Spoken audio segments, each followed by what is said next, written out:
This is the X Broadcast Network, broadcasting worldwide on broadcast affiliates and satellite program providers, including CNN Broadcast Network, Sirius Satellite Network, Star Media, Good News Radio Network, Angel Broadcast Network, Wiki Broadcast Network, and WPBN TV. For more information on the X Zone Broadcast Network, visit us at www.xzbn.net.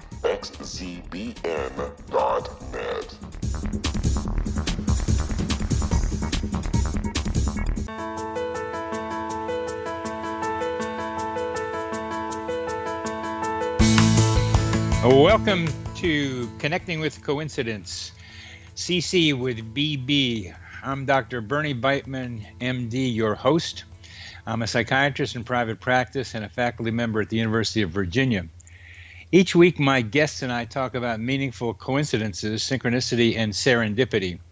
We discuss synchronicity from its many perspectives, spirituality, practically, and statistically. Why? To increase your connection to coincidences so that you can benefit from coincidence awareness in your daily life. I've written a book also called Connecting with Coincidence, and you can put that phrase, Connecting with Coincidence, in your browser to find my book, Psychology Today blog, website, and social media sites. If you want to know how sensitive you are to coincidences, go to my website to take the Weird Coincidence Survey. Connecting with Coincidence. Our guest today is the producer and owner of the radio station that I have the pleasure to be on, Rob McConnell. Rob is a raconteur of major quality. He knows lots of stuff. One of the most cynical guys and most open-hearted guys at the same time that I have had the pleasure to meet, and who is very funny. And he has listened to maybe 42 of my shows as the producer of them. I'm so delighted that he has stayed with me on that. And I want to know in this program, what does he think of coincidences? We've talked about them generally. He's heard my guests describe them and how they work and how they might work and how they appear in people's lives.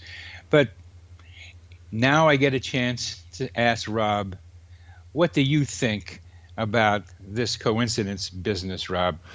Hey, Bernie. Great being on the other side of your show. By the way, I love producing your show, and I've seen the number of hearts and the number of people that you've touched over the months of your show being on the network, and, man, you do a great job. Thank you for everything you do, Bernie.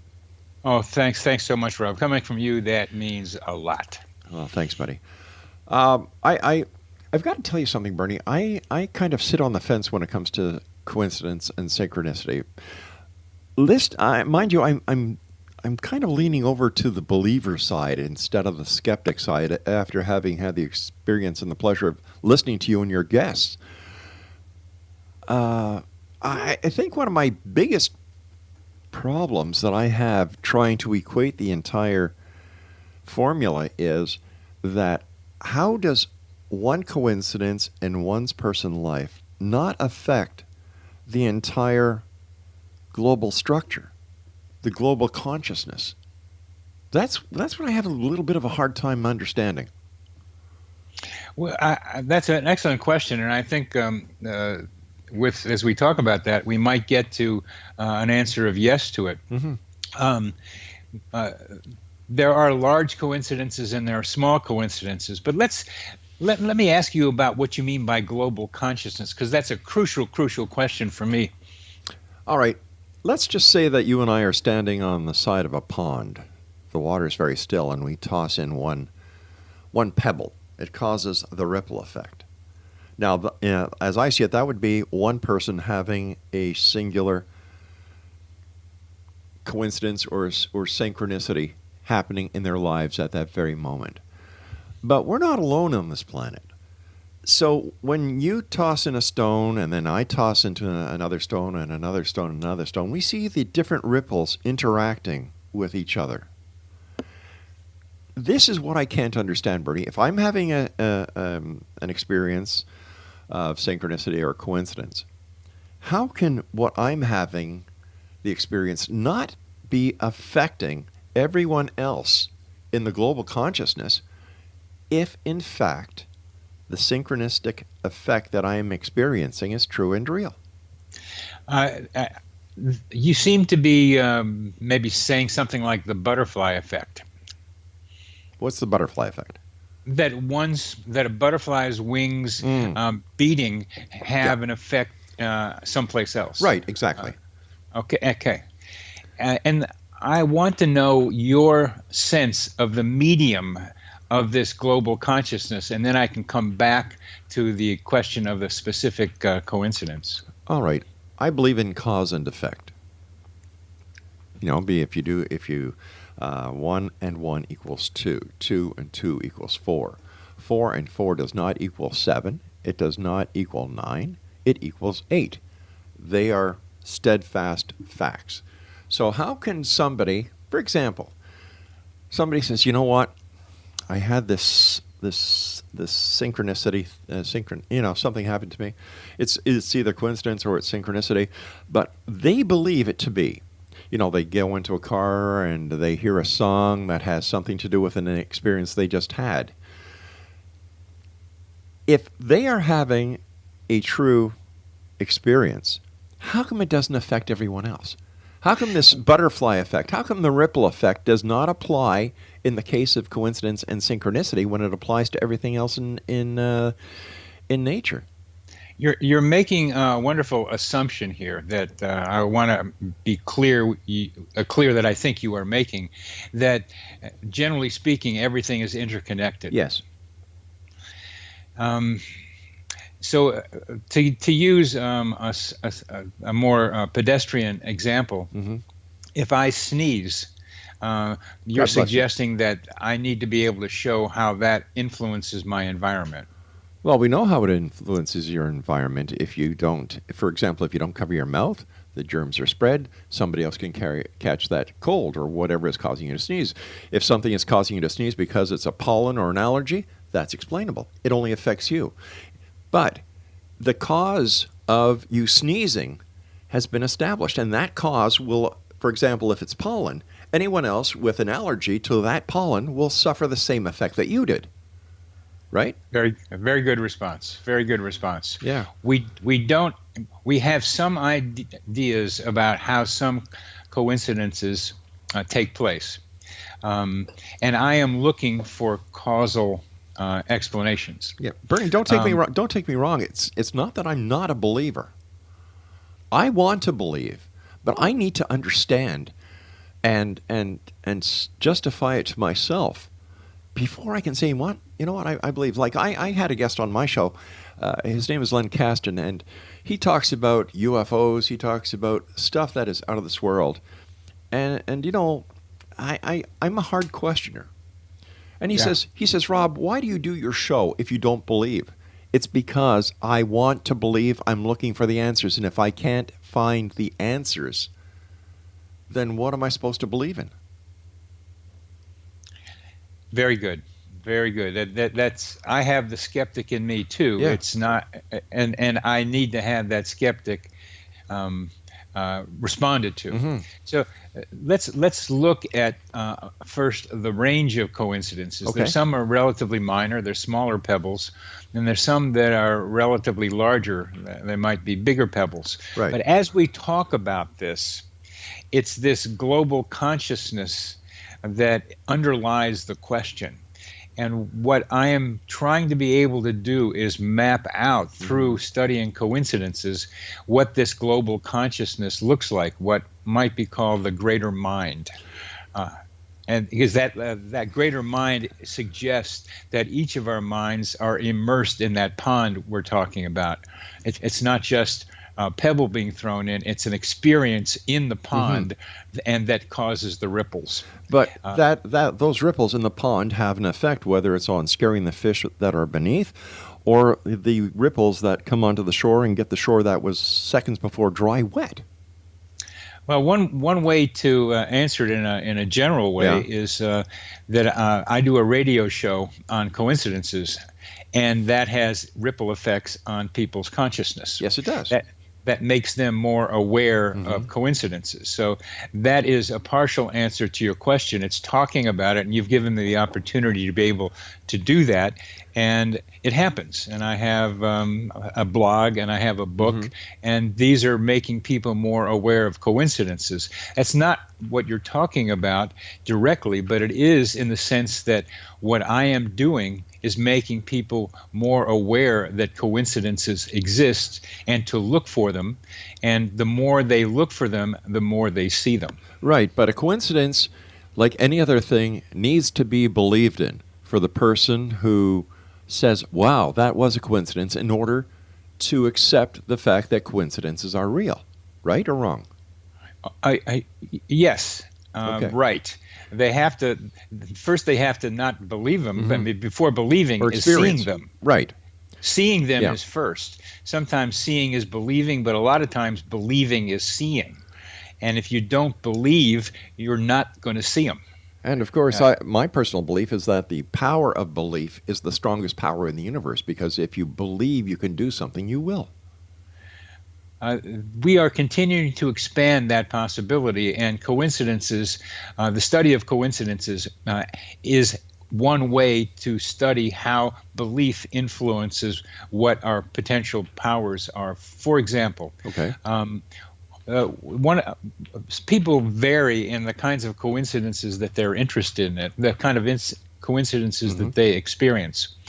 As you know, I had an experience in which I was choking on something in San Francisco at 11 p.m. one night, the day before my birthday in 1973, and I found out the next day that at 2 a.m. in Wilmington, Delaware, which was the same time in San Francisco, my father was choking on his own blood and dying.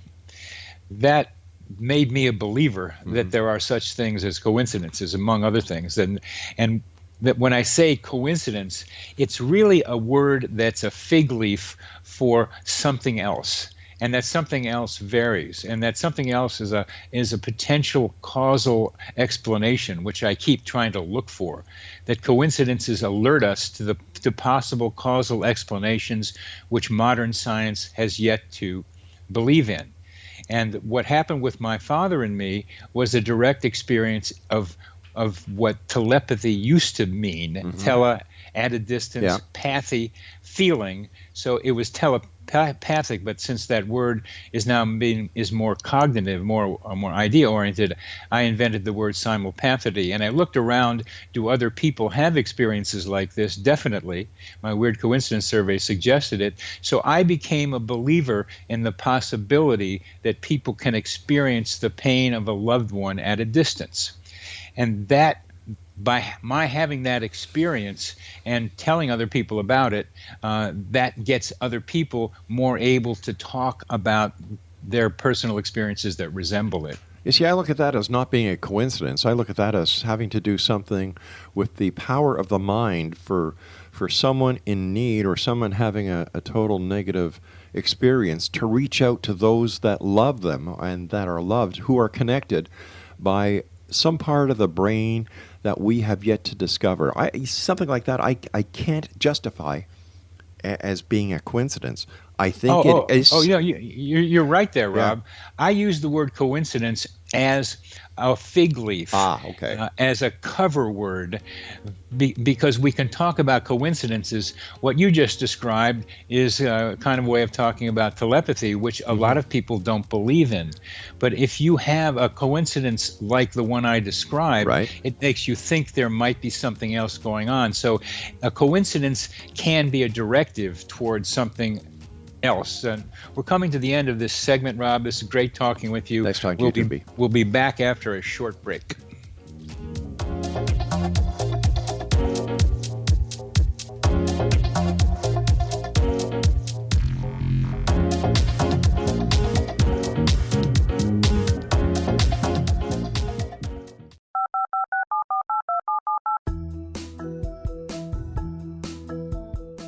Did you know that when you're on the road with limited data or Wi-Fi, you can still listen to the X Zone Radio Show with Rob McConnell, The Science of Magic with Gwilda Wiyaka, X-1, Dimension X, Space Patrol, and every minute of the X-Zone Broadcast Network by calling 213-401-0080, courtesy of Audio Now.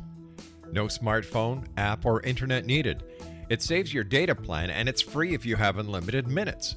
Call 213-401-0080 to listen on any phone, anytime, anywhere. Remember 213-401-0080 for the best of the paranormal, parapsychology, and sci-fi radio programming anywhere, 24/7, 365. This is the X Broadcast Network, broadcasting worldwide on broadcast affiliates and satellite program providers, including CNN Broadcast Network, Sirius Satellite Network, Star Media, Good News Radio Network, Angel Broadcast Network, Wiki Broadcast Network, and WPBN TV. For more information on the X Zone Broadcast Network, visit us at www.xzbn.net.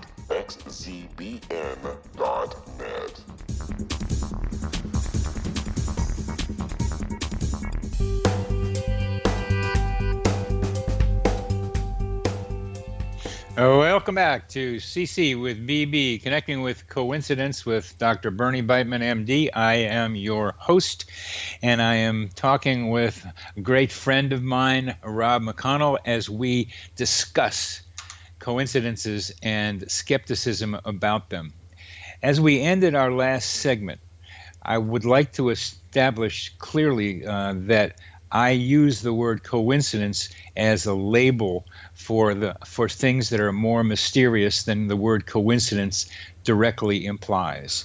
That when you look at the word coincidence and then examine the event as you just did, you begin to open up the possibility of explanations that we have not in modern science, current science, accepted yet. That's right. And I think that instead of using the word skeptic in this case, I think we should use the word investigative, because Good. when you investigate, you find the truth.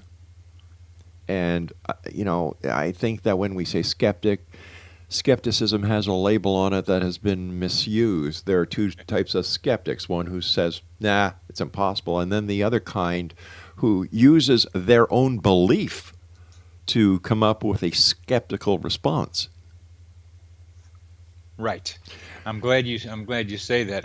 I will call you a cautious investigator. Okay, I can appreciate that. Yeah. Getting back to the psychology or the neuroscience of which you aptly label coincidence and synchronicity, isn't it possible that since our body and, in fact, our brain uses electrical impulses to transmit information to all parts of the body, and we know that there is an electromagnetic field around the body, that there is the possibility that what ESP actually is the transmission of these electrical impulses to people who share the same DNA. And the DNA in the other person is actually the receptor. My case at hand is when your dad was choking. He sends out these SOS patterns. You being his son, you love your dad. There's an emotional bond. Your DNA says, hey, wait a minute, there's a message coming through that Dr. Beitman's dad is having a medical crisis. Bang, Dr. Beitman receives that message, wakes up, and there's the synchronicity that happens. So is it synchronicity, or is it a form of neuroscientific phenomenon that we have yet to discover? Can you take out the "or" there and use the synchronicity as a hint about some kind of electromagnetic neurobiological event? In my heart of heart, I can't. And I'll give you an example why. Yes. Somebody has a breakup with their girlfriend. They get in the car, they turn on the radio, and there is their favorite song together. Now, you call that a synchronicity. Yeah.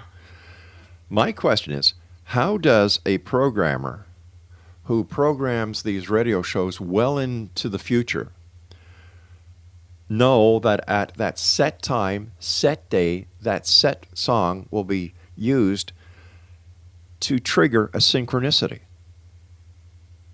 in that person's car. A similar story. A movie actress got into the car, deciding about whether she should take the role in a movie, and there was the song that was the name of the movie that she was going to play in. Right. And it's the same question. I don't have an answer to that. Somebody brought that up just exactly the way you just said it. I don't have an answer for that. It's probably more, it takes a more esoteric way of looking at it than I can do right now, although some people will come up with answers for that. I'd rather stay, if you will, with the neurobiological transmission idea that you were talking about earlier when it comes to telepathy. I would, if we got into the radio mind one, we would get into some.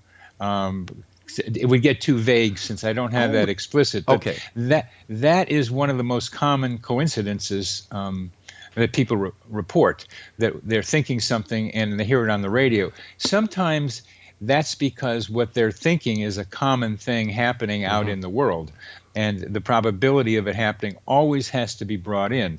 I try to bring probability estimates into coincidences when I try to examine them, because occasionally, or a lot of times, as statisticians will want us to believe, they can be explained statistically, and the statisticians go too far in explaining them all, but every coincidence has some kind of probability of having happened.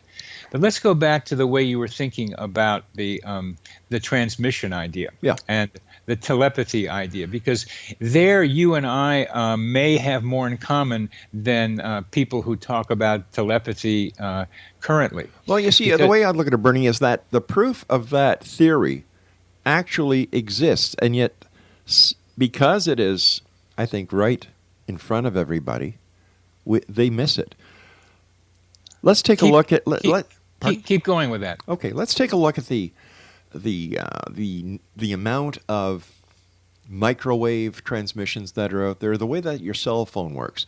All right, I'm in Hamilton, Ontario. I know your number. I pick up my cell phone. I dial you. It goes to the closest transmission tower for my carrier. Is transmitted. This is fun because you're right in the middle of broadcasting. Exactly. The stuff through the airwaves, and so you're even closer on a daily basis to what we're talking about here. Right. So yeah, keep going. So my specific telephone number that I have keyed in is going through the system. Let's call it the neuron system in the brain as a comparison, and is looking for your telephone number. It finds your carrier, it finds your number, your phone rings, and you and I talk. So maybe, using the same analogy, our mind does the same thing. Now try to go ahead and say what the transmitter is. We know what it is when you're calling me. Right. What is it that when my father is contacting me, what is the transmission mode? Thought. And how does thought go from 3,000 miles away in a fairly short period of time? Now you see, this is something that isn't being investigated. Yes. Because take for example, Bernie, the radio signal that I put out, it doesn't stop here on planet Earth. It keeps on going. It keeps on going. It goes past Jupiter. It goes into the next solar system. It goes into the next galaxy. It does not stop. The same thing, I believe, happens with your thought. When your dad was in a matter of crisis, he connected with you. It's the same thing when people have the apparition of a parent or a loved one who is getting ready to pass. They could be thousands of miles away, and yet that person will have an apparition that their parent visited them. The apparition stops, the phone rings, and the person learns that their loved one has passed. Exactly. Crisis apparition. Exactly. So I believe that there is something called a crisis thought transference. How does that work, Rob? All right, once again, we know that the mind is, the brain has neurons in it. You're the betcha. Okay. You So betcha. these neurons transfer information on electrical pulses. Yep. Okay. If you have the myelin that deteriorates around the nerves, you have a, you have a short. Uh-huh. And one of the shorts is called multiple sclerosis because the message isn't getting to all parts of the body. If you take the same analogy as I think it could possibly work, I'm not a scientist, I'm not a doctor, hey, I'm just a radio guy. But Oh yeah, I forgot. yeah, but when you take that and you say, all right, we are human transmitters. Human body is a broadcast mechanism. We transmit messages and we receive messages. We know this for a fact. We can actually see it using certain types of photography to see the aura, which transmits, because that is a signal coming from within, going out into your own electromagnetic field. Yep. So I don't understand why certain members of the scientific community, and I'm certainly not talking about you here, Bernie, because I've got a lot of respect for you, and I don't respect a lot of people, as you well know. Thank you. Thank you. I think that what we limit ourselves to is what we can see. And I believe that neuroscience will one day, if they haven't already and they're still working on it to prove it before they come out and say it, is basically understanding that thought transference is real. Telepathy is real. It is the transmission of a thought sent through the ether to a receiver. Transmission, reception. Maybe that's the entire premise behind the power of prayer. When you go to church and you pray for someone who is sick, or in a prayer circle, whatever they call them, goes to show you how often I go to church.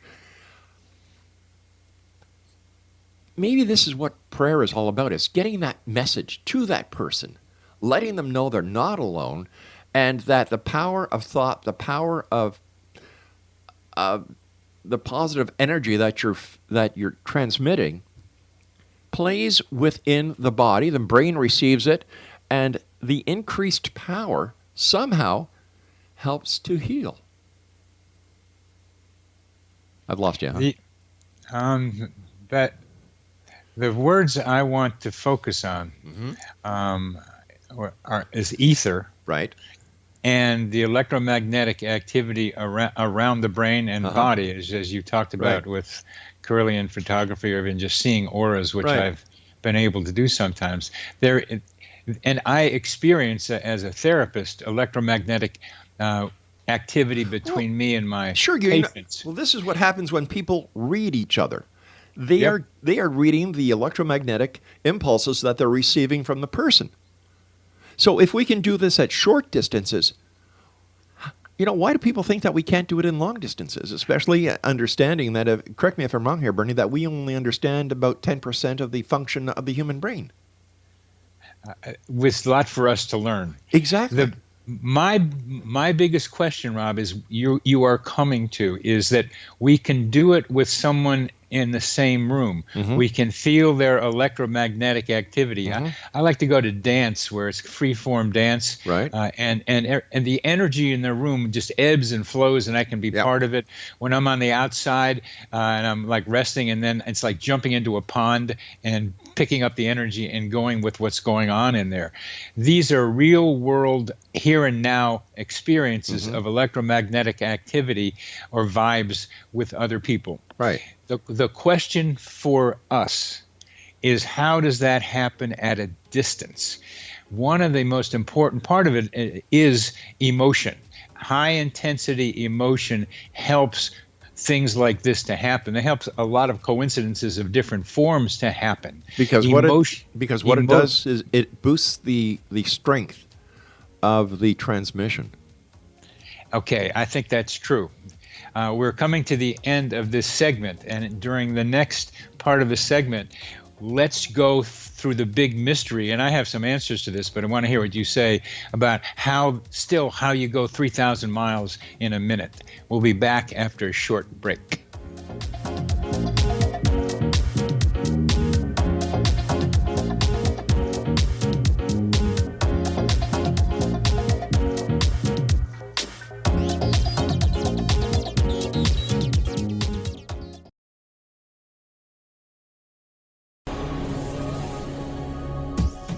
This is the X Broadcast Network, broadcasting worldwide on broadcast affiliates and satellite program providers, including CNN Broadcast Network, Sirius Satellite Network, Star Media, Good News Radio Network, Angel Broadcast Network, Wiki Broadcast Network, and WPBN TV. For more information on the X Zone Broadcast Network, visit us at www.xzbn.net.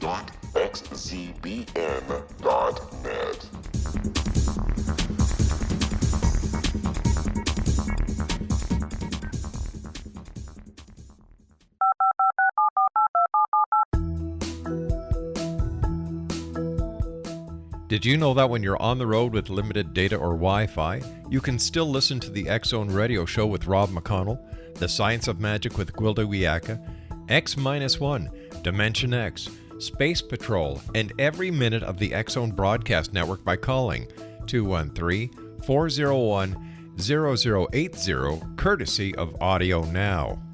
No smartphone, app, or internet needed. It saves your data plan and it's free if you have unlimited minutes. Call 213-401-0080 to listen on any phone, anytime, anywhere. Remember 213-401-0080 for the best of the paranormal, parapsychology, and sci-fi radio programming anywhere, 24/7, 365.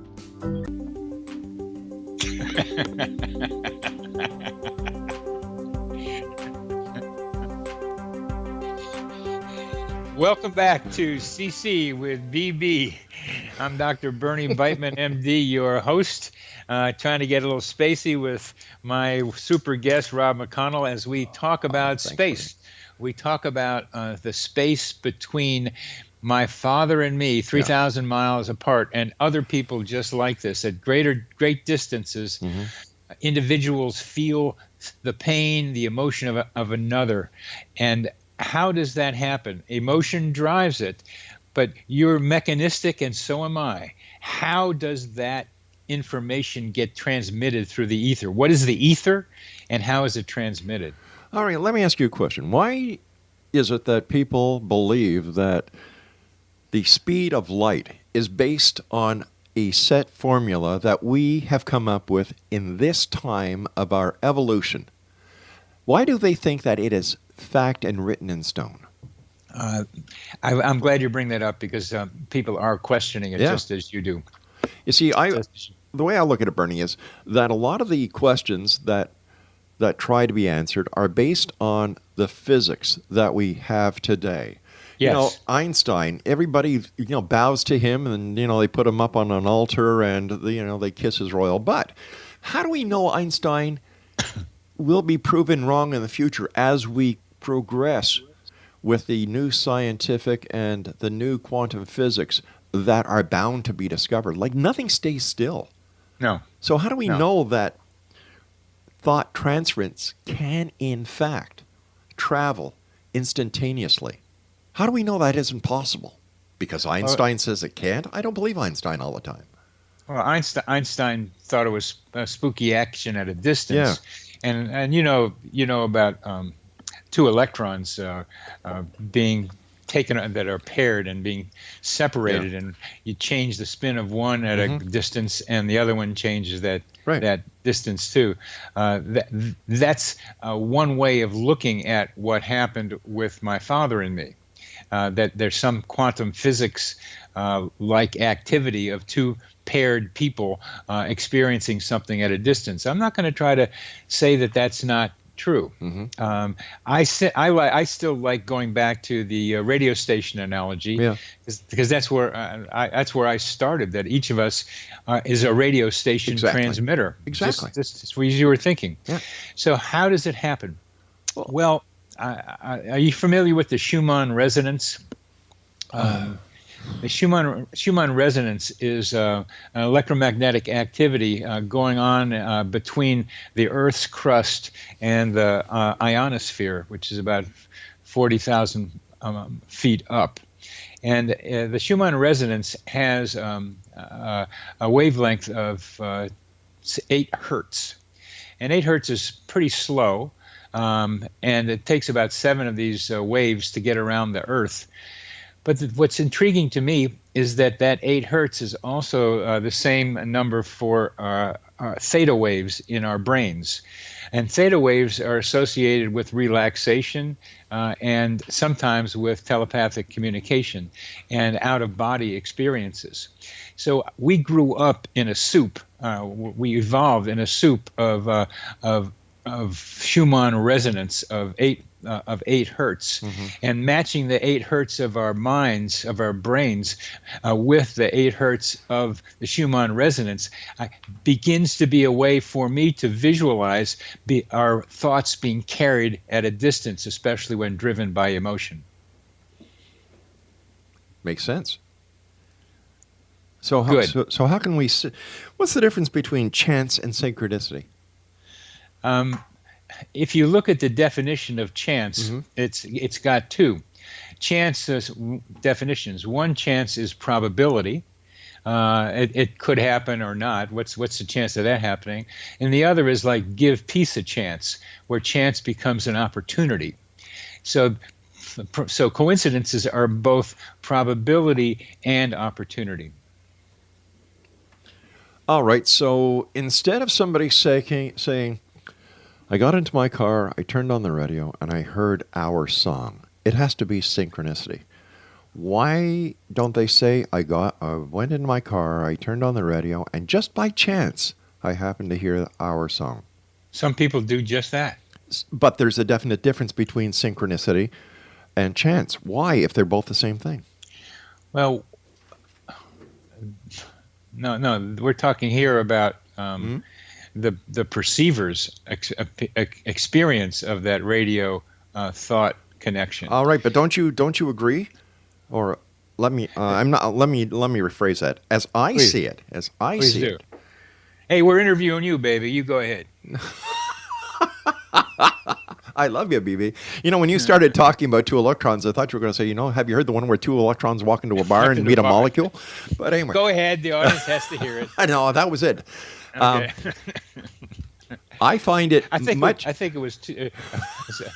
It's the answer. Do you remember it? There's 2 electrons walking in the bar. One says to the other, "Why are you so negative?" That's what it has. So yeah. I love how I can digress. Okay, so you've. I forgot what I was going to say here. All right, no. Let's take the analogy of that programmer. Okay, he programs the song. 3 weeks later, that program is broadcast. Guy gets into his car and turns it on. He's just had a fight with his girlfriend. Turns on the car, turns on the radio. There's their song. Why would that be coincidence when it makes more sense to me, being in the industry? The programmer programs a song. It's played 3 weeks later. And just by chance, it's their song.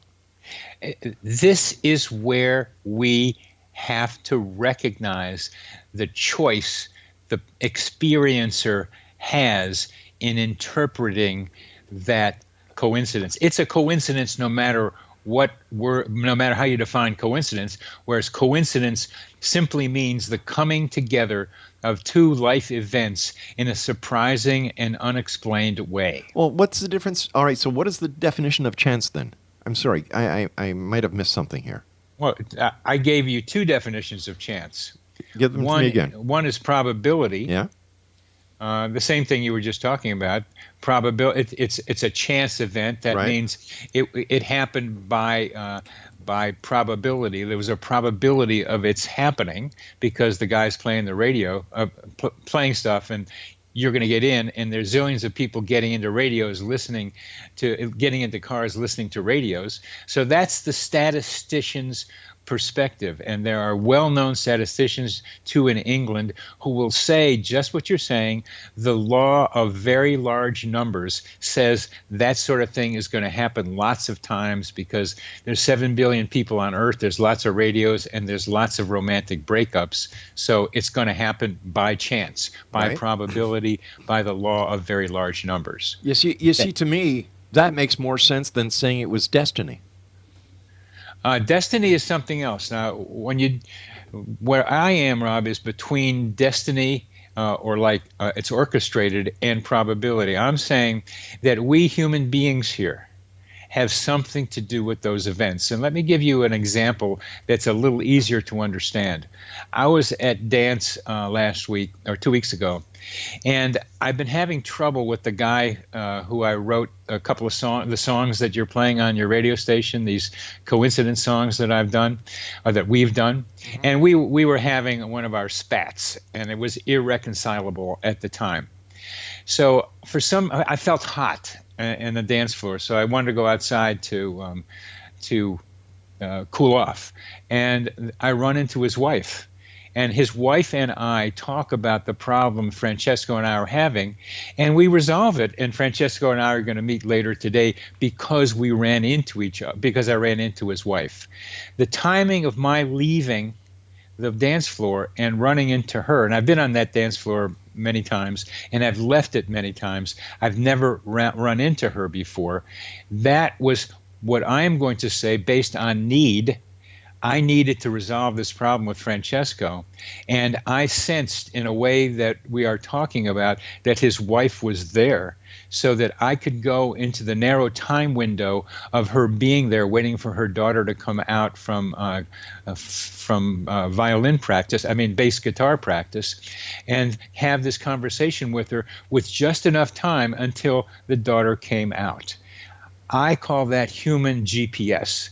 The capacity of human beings to find their ways to places they need to be without knowing consciously or how they got there. And something like that, I think, happened with Sissy Spacek and listening and getting on the radio, listening to a radio program playing Coal Miner's Daughter. Something like that happened to her, and something like that happens when the man has the breakup with his girlfriend and turns on the radio. We have intuitive senses for what's going on around us that match our needs, and we can pick up and somehow, without knowing how or that we are doing it, get to where we need to be so that we can have the experience we need to have. But in the big scheme of things, that doesn't make any sense. It really makes no sense to me. Because what you're saying is that you are so important in this universe that the universe has directed its entire workings to you. And that makes no sense because there would be a global shift within the time-space continuum, if in fact that did affect, if that did happen, because it would be affecting every person on this planet. Now, there's some people. Is this our last segment? I got so caught up in this. No, we got one more left. Okay, that I don't take that perspective, although some people do. And our last, the Sky Nelson, who I interviewed last week, can be talking something like that, but it's not exactly as self-centered as it seems. What I'm saying is, just like the wife of Francesco was there, and I could sense it, and therefore went out and ran into her, that the guy getting into the car senses the timing is right for him to hear that song that's already programmed on the radio.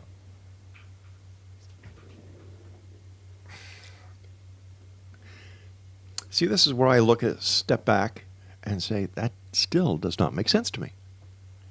Because I can't believe that everything has been pre-planned to the second, just so the synchronicity could happen to you. See if you can go from the experience with my father, because that's a form of communication that you can accept. Yeah, I can. That there is also a communication from the person who is breaking up with his girlfriend, that he picks up from the radio station, just like the radio station is broadcasting all over. But everything in the radio is pre-planned. It is pre-planned. And that's a way of knowing, because it's already planned. But it's also a way of saying it was just by chance. The probabilities. Now, who's saying that that person who heard that song did not have 5 or 6 or 10 or 20 other songs that they could relate to the same breakup? But because that one out of the 20 of their favorite songs was played, I can't understand how we can say that was a coincidence instead of chance. This is an example with what we're talking about here, where probability plays a big part. And it becomes a matter of choice here. I'm telling you about how I can conceive of it in GPS terms, but the way you're talking about it is very reasonable too. And I can't, we're both partly right here, more one than the other, but we'll continue this after a short break.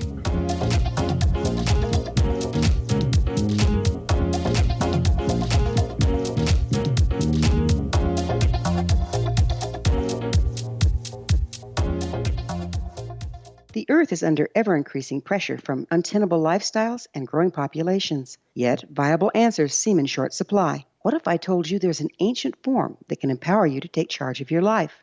What if your entire family could be enfolded and supported by life itself, finding safe passage through challenging times? I'm Gwilda Wiyaka, founder and director of Path Home Shamanic Art School, with great news: an upcoming series of leading-edge online affordable classes based in an ancient form of shamanism, easily learned and used by your entire family. Galactic Shamanism, Art of the Ancients, Key to Tomorrow are a series of online adult and children's lessons instructing your entire family on natural law, how to cooperate with and be supported by the powers of the universe. Visit findyourpathhome.com to find these unique and powerful classes. This is the X Broadcast Network, broadcasting worldwide on broadcast affiliates and satellite program providers, including CNN Broadcast Network, Sirius Satellite Network, Star Media, Good News Radio Network, Angel Broadcast Network, Wiki Broadcast Network, and WPBN TV. For more information on the X Zone Broadcast Network, visit us at www.xzbn.net.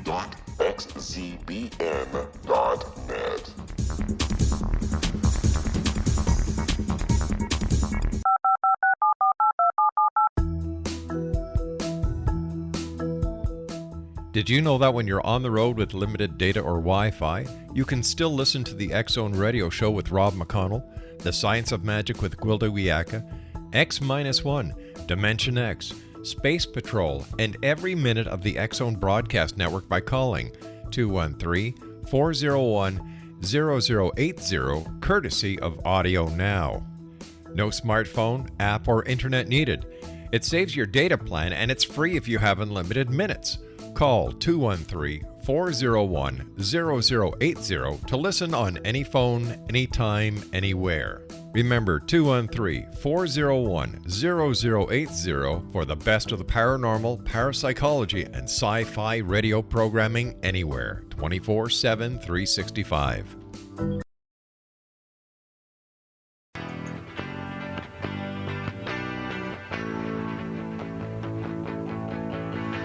Welcome back to CC with BB. I'm Dr. Bernie Beitman, MD, your host. My guest is Rob McConnell, producer of XEBN and this show. And it's a delight having you to talk with, Rob. Really is. That's great speaking to you as always, Bernie. Thank you. And it's let's try another not so uncommon experience. This one again involves my father. I went to Wilmington, Delaware for his tombstone unveiling, which is part of Jewish tradition to do that within a year of when the person dies. And instead of when I came, and I was living in San Francisco, so instead of getting back on the plane as I had planned to, I delayed a day to visit a friend of mine who was going to jail for protesting the Vietnam War. And got on the plane and changed planes in Dallas, Texas, and sat next to a woman with a seat in between, and she had a big watch on, and leaned over and asked me, "What time is it?" As a way of starting the conversation. And we had a very good conversation, and ended up getting married and having 2 boys, and now I have 2 grandchildren. How did that happen? There are stories like this. Okay. That I explained in my way, and that another person with a similar one where she needed an intervention and got it. I explained it that my father helped arrange this, which is not scientific, but emotionally satisfying. But that's because you want to believe it. It doesn't mean that's the real reason, Bernie. It's because it suits your personal needs. It suits your personal requirements. That's how I see it. Like, I cannot understand, and no disrespect to the situation, but I can't understand how, like, in order for her to be put in the seat beside you, look at all the things that would have had to happen, not just for Bernie Beitman, but for everyone else in the world for that to happen. Once again, we're focusing and saying, now this is how I see it. Now, please, don't take me wrong. I am so important, or my needs are so great, that the universe set everything up prior to time just so that this would happen. I can't buy that. I don't buy that either. So how do you explain it in a rational way that can be proven? Some of the ideas that coincidences suggest are beyond even conceptualization for modern science, which includes quantum mechanics. There are strange things happening under the moon that we can't and that we don't understand. I can't explain it. The way explanations sometimes come around is starting with a feeling and a desire to do it. But this is not the universe, whatever that is, making it happen. It's 2 people whose hearts need to find somebody else, need to find another heart, somehow finding their ways to each other. And how do things get arranged for that to happen? I don't know. But as a scientist, how can you say something is real when you can't quantify it? And you're a doctor. You're a scientist. How can you quantify it? And just leave it to, well, that's what happened. I don't know how it happened, so it happened and I've got to accept it. Well, the way I start quantifying things like this is by collecting stories like it. That's the beginning of quantification. Well, you have to prove that these things happen. And what you're doing and using as a bench test are people who believe. Would this not be better sent out to people who are not believers and who have not gone to a specific website or to a research institution because they believe in the same things that you believe in? Some of them who contact me have no idea how they happen.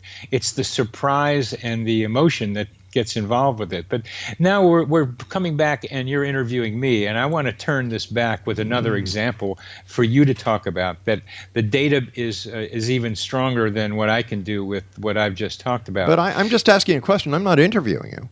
I'm just asking questions that I'd like answered, and you're the expert in the field. Let me give you another kind of coincidence. Okay. There's a lot of data that that comes in form of anecdotes that reincarnation happens. And the work done here by Jim Tucker at the University of Virginia involves interviewing children who are maybe 2 or 3 years old, just beginning to talk, who start saying that things about a person who has died and that they are that person, and that they start talking about details about that person. Okay. There's one famous one of a kid that started saying that he went down in flames in his airplane in the South Seas during the World War II. Okay. And the kid was able to talk about names of people who were his buddies, about where it happened, and a lot of other details that just the kid was saying. Yeah. So part of what Tucker's research is to then investigate whether there can be validated any history of such events and such people as the kid is describing. Okay. And they come up, and that's just one story in a book called Life After Life. All right. Okay. Now hold on here. Let's just take a look at this case here. The child who was very young, and who, by any stretch of the imagination, should not have known, or by those who are investigating the reincarnation phenomenon, are saying, well, there's no way this child could have known these facts. But in the research that the scientist did in this, did he check to see what television programs were on that his father may have watched, that he was in the room watching at the same time? They tried to eliminate any possible ways for the kid to get the information. And the kind of details that he came up with, no television show is going to come up with. I don't know about that. But, Okay. I once again, I like specifics. My training is as a police criminal investigator. Oh, really? Yeah. I've been a law enforcement officer from 1979 until 1986 or 87 when I had to leave the force because of I came down with Caisson's disease from a deep dive. Oh. So, my background is investigation. Hardcore, hard fact investigation. So when I hear anecdotes, if I hear something like that, I like to question it because I want to know the details that went in to the research that the researcher claims to have done. And I think that this is what a lot of people who do not believe in or do not understand the entire concept behind synchronicities need to hear. And I think that this is the missing link, is that a lot is taken for granted instead of a lot being put under the microscope and thoroughly investigated. Like the New Age genre, is based on woo-wooism. Let me interrupt you there, because I agree with you. Yeah. And what I'm trying to do is begin the development of a science of coincidences, which will require doing just what you're asking about, and which Jim Tucker has done with these stories from young children. Thoroughly investigated in the skeptical way that I think you would appreciate, to see if there are matches and to see just how much the family might have exposed the kid to what, in some way or another, what he's talking about. You can always say he might have gotten, but without my being him, Jim Tucker, they eliminate as many variables as possible by talking with the parents, and then check the details that the kid describes with as much thoroughness as they can. I think you would respect the way they're doing it. And the reason they are an advanced group compared to what I'm doing is because they have had 30 years of history now to figure out how to be able to get these questions done right, and be able to say with some confidence that this kid did not get this information from the TV or books that he's reading. He got it from someplace else. But you just said something. Some confidence. How can we take partial confidence and put it into reality to explain a phenomenon? You said some confidence. I didn't. I did say some confidence, because when you do anecdotes and investigate the details, it's the accumulation that increases the confidence. And there need to be more and more stories that look like they were done in the way of a good investigation, that then stand up as a group as saying there looks like the possibility that kids have one life pop into their lives as children. But you see, this is where I have a big problem with it, Bernie, is because a lot of people are making a lot of claims based on non-completed investigations because of some confidence instead of total fact? Total fact is just like the speed of light, as we talked about earlier, becomes something different as we start looking at it carefully. That things keep changing, and we have to keep that in mind. And one of the things that keeps changing is that we are going to have to come to the end of this great conversation, Rob. Thank you very, very much for being my guest on this show. It's been a great pleasure.